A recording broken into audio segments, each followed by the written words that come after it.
This is going to be such a fun episode today because we've got a real firecracker on as a guest. I've been connected with this woman through social media for the last several years, and I'll tell you, I just love watching what she's up to. Pam Geller is a best-selling author, speaker, and lifestyle expert for moms. She's a top leader in social selling, a brand ambassador, and founder of Living Hip. Pam has over 25 years experience in leadership development and training. She's currently an executive with Beauty Counter. And in 2010, Pam founded and launched lifestyle brand Living Hip, which is happy, inspired, passionate, and peaceful. She also wrote her first book, Living Hip, which I mentioned is a bestseller. She loves helping women create a lifestyle that allows them to live with purpose, passion, empowerment, while balancing that family, the daily demands, and the role as a mom with the career. She's an ultimate mom boss and a champion for moms creating more fulfillment and happiness while managing life and doing so authentically with humility, humor, grace, and vulnerability. Pam, God bless you, girl. How are you? I'm doing great. How are you doing? Oh, terrific. So you're always up to fun things. So let's get the big one right out of the way. You are a magical manifester, and you had this dream that you held on to for so long, and you tried different things, and it didn't quite come together. And then finally it exploded. And the big dream was to meet Oprah. And you not only met her, you got an invitation to her birthday party. So tell us a little bit about that. Sure, I'm happy to. Yes, so that's been a lifelong dream of mine. I first started watching Oprah when I was in college. And at that point, her show was new. No one knew her, but like many of us, there's something about her that drew me in big time, so much that I would avoid my biology homework and going to the library. But there was something about Oprah. And of course, through the years, I grew up with her. I had babies with her. I would be in my kitchen with a baby on the hip, as she was getting into shape and, just taking care of all areas, just cheering her on. And I feel like I grew up with her. And from those early days in my 20s, I thought, I'm gonna meet her someday. I'm gonna meet her someday. And a lot of people would just kind of laugh, and I just knew it. And more time went on and life changed, and I launched a business from home. And of course, I was having my babies, raising my family. But that desire and that connection with Oprah did not dissipate. That dream did not go away. It got stronger. So while I am living my life, building my own dreams besides meeting Oprah, I knew in my heart of hearts it would happen.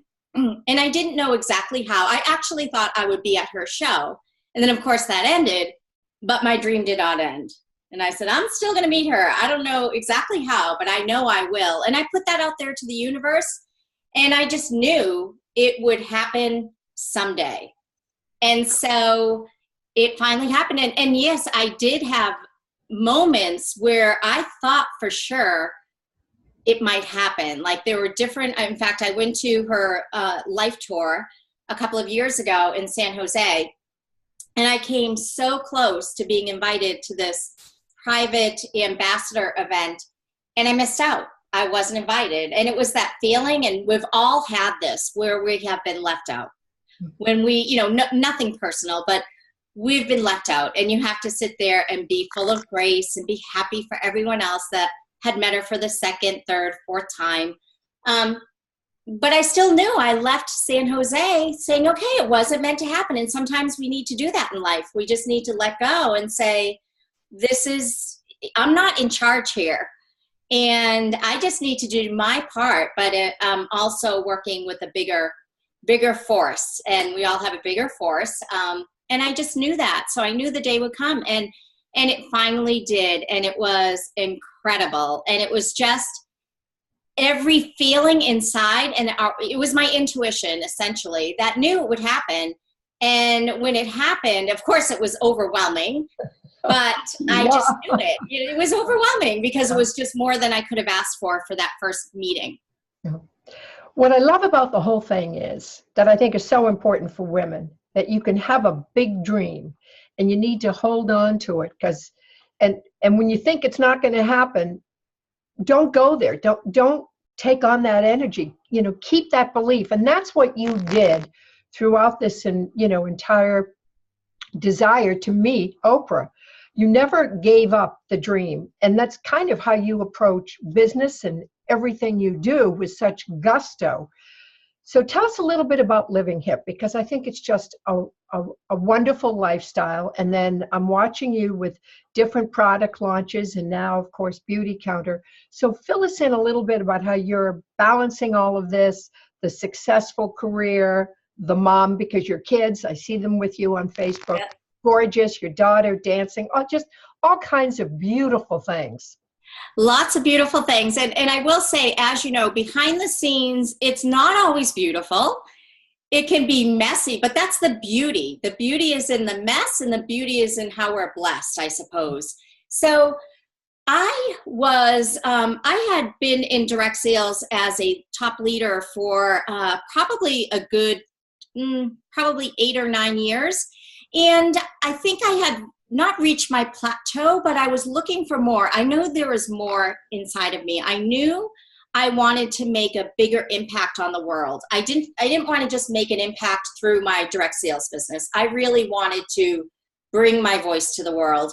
And I didn't know what that looked like. And of course, as a mom, there's only so much time in the day to get through, okay, I need to do all of these things and build my business, and yet I'm looking to create more. And it was really me looking to follow what I believe my true calling was.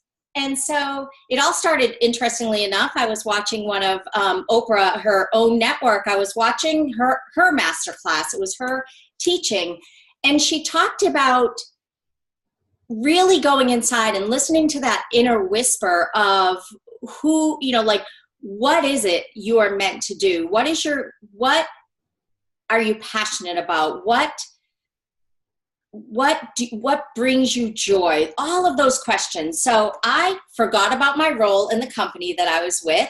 I didn't leave it, but I just had to let go of that because I refused to be defined by a company. I refused to be defined by a title.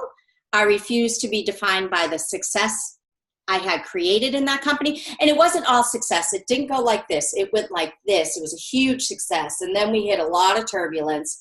And that's when I was feeling like, I know there's more inside of me. So I started out with a blank page of paper, and I gave myself some time, and I really brainstormed, well, what brings me joy? What do I believe my gifts are? Because I really, really believe that we are all meant to use our gifts in this world. And I don't necessarily mean professionally, that could be personally, that could be, but whatever gift it is that we have, and usually it's gifts, usually it's plural. And so I wanted to bring those to the world. And I really had such a genuine, strong interest in making a dent in the universe. Like I really wanted to do something, so that blank page became filled with all sorts of ideas. And I asked myself questions like, okay, what do I stand for? If I had to describe myself, how would I describe myself? And I had to be vulnerable. I had to look at, okay, well, what are the parts of me that are, maybe need some improving? And then I also focus, well, what are my strengths? Because I think it's so important. I think as women, we can beat ourselves up a lot. And I think it's important for us to not focus on that. It's okay. We all need to explore that to help, be a better version of ourselves. But we really need to hone in on what we're good at and honor that and go after that.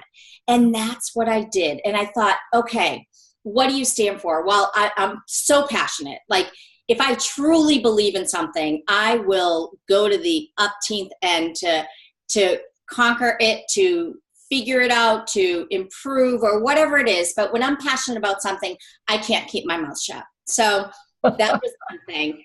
And I was really, I've always been passionate about leadership. I've always been passionate about women finding their place in the world. I've always been passionate about being an entrepreneur. It wasn't something that I knew how to do. I just kind of fell into it and it evolved. I made mistakes. I made some great choices and developed.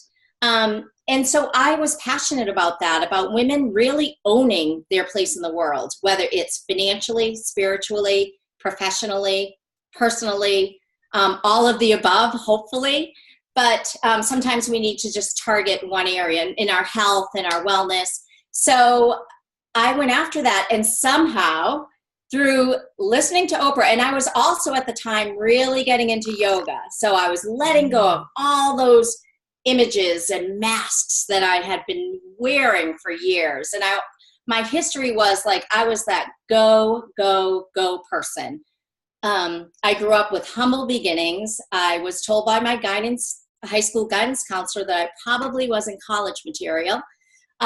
She said it very nicely, but there were several challenges that are part of my history that I could have either used as an excuse or a reason to move forward. And I fortunately decided to follow my dreams, go after my vision. And then at that time when I developed Living Hip, it was more about finding that balance, because I was always go, go, go.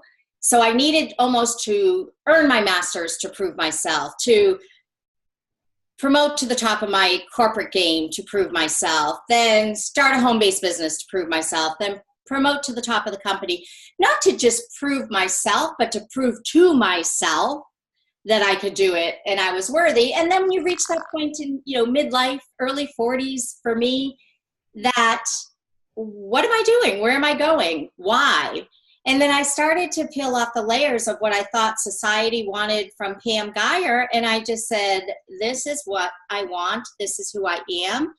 And this is what I think I can offer the world. And somehow created Living Hip, happy, inspired, passionate, and peaceful. It all kind of came together. And at that point in my life, I will never forget, I was feeling so incredibly balanced and well-rounded, because I wasn't before that. On the outside, it looked like I had it all together, but I wasn't taking good care of myself. And I wasn't taking time to, really be present and practice mindfulness. And then yoga opened all of that up to me, and the layers just fell off.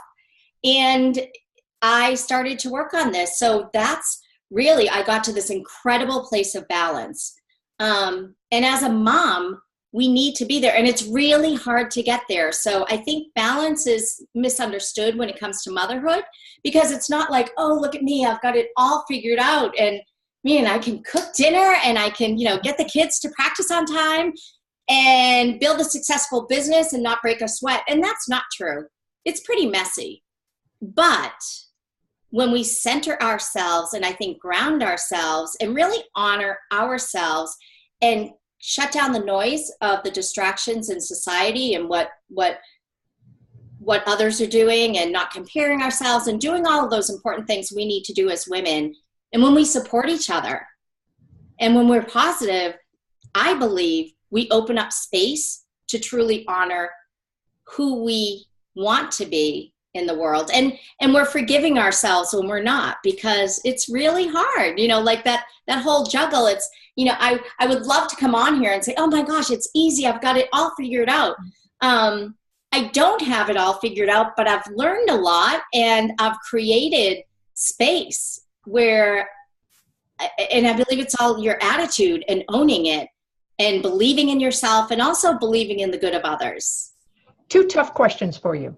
You mentioned that when you were younger, that there were things that you had to get over, challenges that, what is one of the most difficult things that you had to get over as a young woman? What was one of your biggest hurdles? I think that's a really good question. And I don't know that I've ever been asked this. So I'm just going to be completely honest and transparent. I think one of the big things growing up for me in a working class family, the values and it's just a different sort of mindset. One is not better than the other, in my opinion, but I've always strived to reach, into those circles of professionals. And now I live in this affluent community. I don't describe it that way, but for all intents and purpose. But it was really trying to deal with, okay, this is where I come from. This is my reality. And my family is amazing. It's not a shame, but it's also, it's almost this socio-economical psychology that wasn't easy for me to grasp. I wish it were, but it wasn't. And that was always a challenge because, at home, my mother would shop at the discount stores, and we lived, well, our house was very comfortable. It was very humble. And it was just very, like, the thoughts of the days and the conversations were very different than I would commute into Boston and my circle of friends there and their families. It was just very different.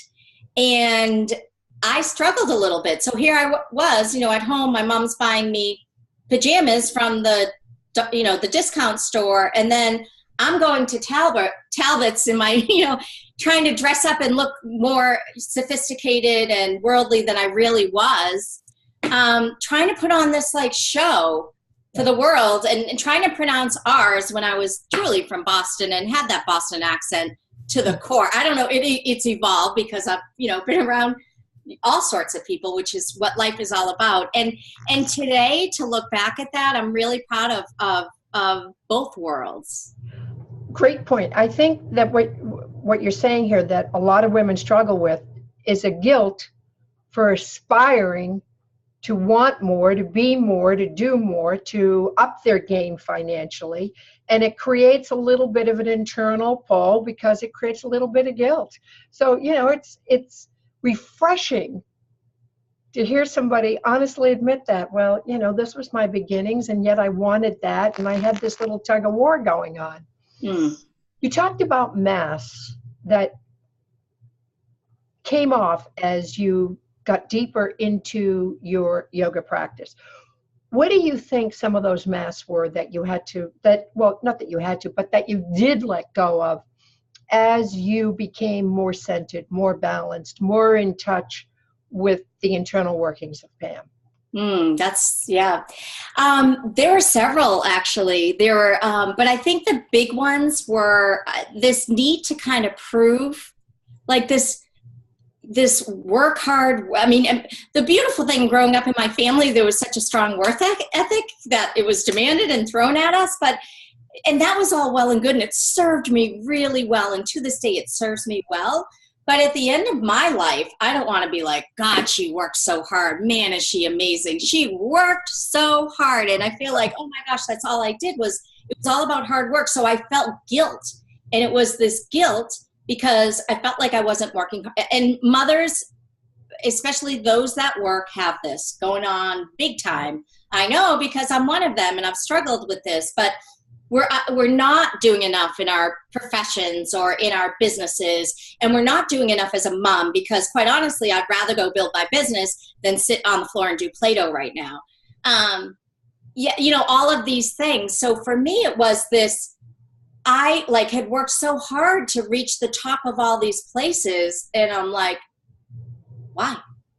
So I had to let go of, well, it's okay. It's okay to not push. You need to start being, because what I didn't realize about myself, I never thought, okay, she's competitive. I knew I had this healthy competitiveness to me. And I always thought it was pretty healthy, but now I'm like, I just really don't care. I love that ability to be present and to find, I think it's all goes back to balance, to really find that balance. And that's a challenge for me, because I am one of those all or none people, which is something I work on daily. So I struggle with that.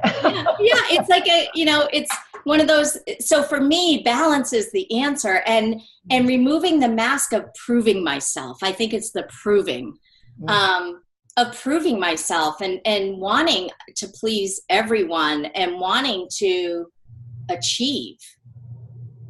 And it's still hard because I coach entrepreneurs and mom bosses and so I have to be like, okay, you've got to work hard. You've got to carve out when you're doing this. You've got to, and I find myself doing that. But I know for me personally, where Pam needs to be is balanced.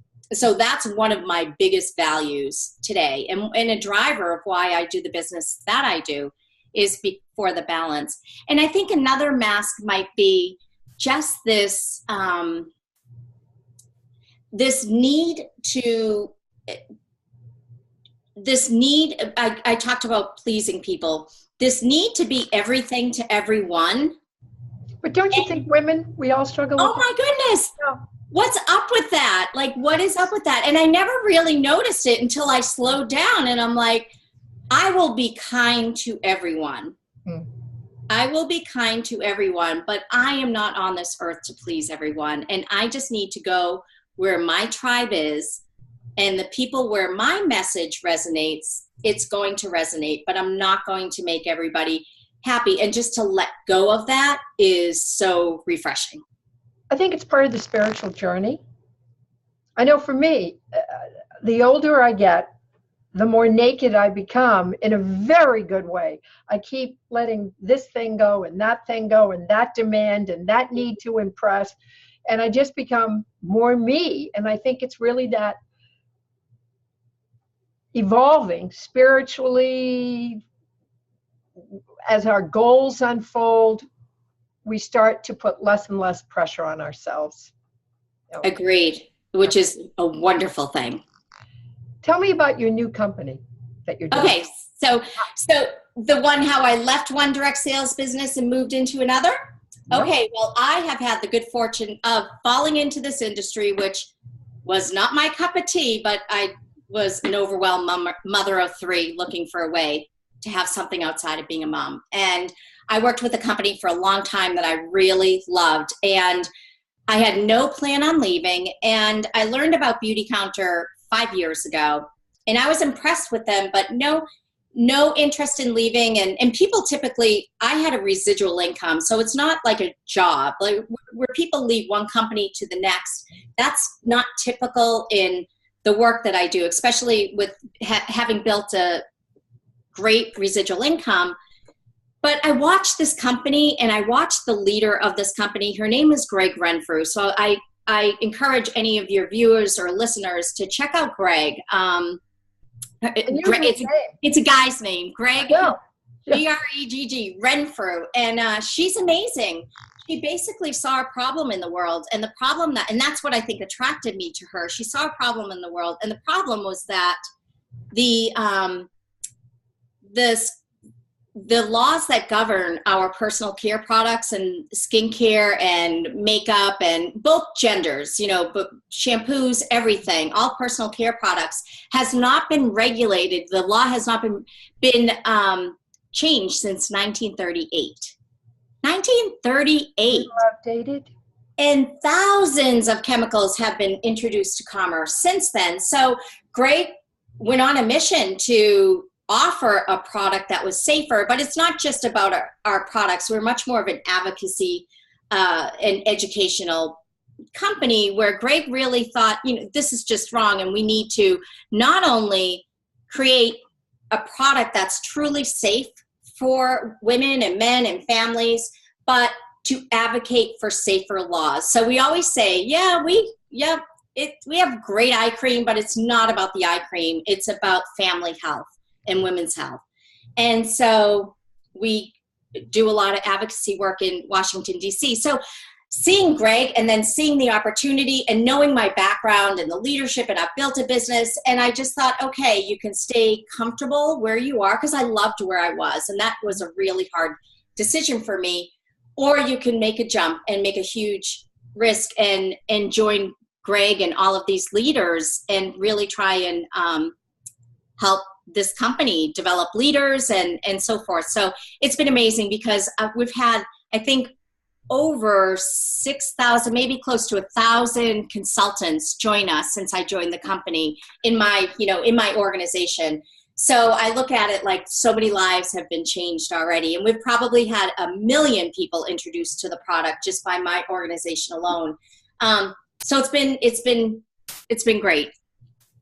So this is really, I think what's important about this is it's a great business for moms. It is. And you pretty much can run your business while you're at home. Yes. for meetings and whatnot that I know that you conduct and seminars and things like that. So it's really a great opportunity for women that are looking to have an income while they're at home. Exactly. Yes, we have some women that do it alongside their current careers. Mm-hmm. And we have women that are stay-at-home moms that really are looking to make an income, yet they want flexibility. And that's another value of mine. I think that's one of the reasons why I got involved in the industry was because I wanted flexibility. I wanted something outside of being a mom. I wanted to make an income. I like making my own money. Yeah. Honestly, I love my husband more than anything, but I like nothing like having your own income. It's just this independence about it that I think is so important. I think a lot of women will agree with that. There's nothing, I admire all sorts of moms, the stay-at-home moms, the working moms, the combination moms, whatever it is, we all do what we believe is best for our families and what we need to do. But I think it's an incredible business model because you don't have to invest much. You don't have to create a marketing team. You don't have to do any of this stuff. So you just have to jump in. And 16 years later in this industry, it is the best. I studied leadership for many years and I used to teach it in a consulting firm, but it is the best hands-on leadership development that I've experienced over the years because you just really, you're in it and you just really need to grow as a leader. So. Well, I commend you because I know that you built a very big position with your previous company. I did. And I can imagine that you're blazing a path with this new one. I am. It is, it's an impressive group, this beauty counter. They're really impressive, these women, and I'm just honored to be part of it, quite honestly, and to be able to offer any experience I have, yet be able to build this right alongside my Living Hip brand and life. Wonderful. Now, you're so generous. You've got a free giveaway on your website for the listeners of this show. So tell us a little bit about that, Pam, and okay, get it. I'd be happy to. Okay, so any of your listeners are welcome. You can go to my website for Living Hip, www.livinghip.com, and you will see you can download a free instruction on how top 10 ways you can live a hipper, happier life. And it's right from my book. So it's something that you can download for free and enjoy it and implement it and really know that your living hip is a daily practice and you can start that today. And if someone wants to inquire a little deeper about Beauty Counter, how can they reach you? Yes. So I would love for you to reach out to me on social media, or you could go to my website, which is www.beautycounter.com/Pam Guyer, GUYER.com.